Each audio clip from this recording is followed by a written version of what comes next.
It's been a year of reforms for the banking sector, and the man responsible for all of this is one of our newsmakers of the year, RBI Governor Raghuram Rajan.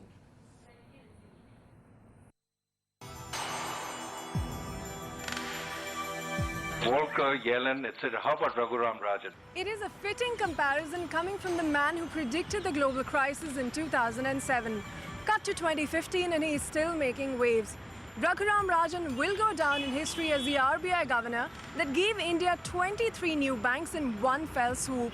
And these are no ordinary banks. These niche banks will forever change the way a migrant worker in Mumbai sends money to his family back home in Bihar, or a farmer in Andhra Pradesh receives subsidy from the government in New Delhi. It's a whole new era of banking for India, and it has been ushered in with a shrug and a smile. My name is Raghuram Rajan and I do what I do. But it is his actions that have most effectively silenced his numerous critics. Rajan took charge in troubled times. Prices were rising in double digits, the rupee was under attack, and the country's growth had hit historic lows. But Rajan hit the ground running. Some of the actions I take will not be popular. The governorship of the central bank is not meant to win one votes or Facebook likes. But I hope to do the right thing, no matter what the criticism, even while looking to learn from the criticism. The battle has only gotten tougher since then. When the year began, Rajan had been taking the flak for not cutting interest rates for nearly a year, despite India's anemic growth begging for support. Over the year, he has given the system rate cuts totaling 125 basis points, bringing the benchmark rates below 7% for the first time since March 2011.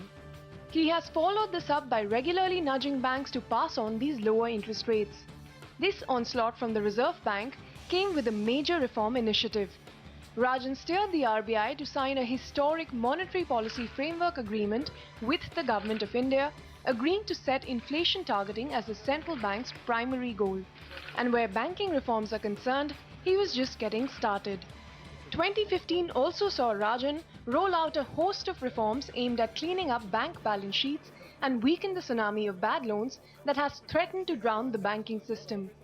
He resurrected the Joint Lenders Forum to bring stressed projects back on track, introducing the strategic debt restructuring process, which empowers banks to bring changes to a company's management in the case of willful defaults, and gave relief to infrastructure companies and their lenders with the 525 scheme, which allows banks to extend the tenure of the loan to up to 25 years to match the cash flows of the project.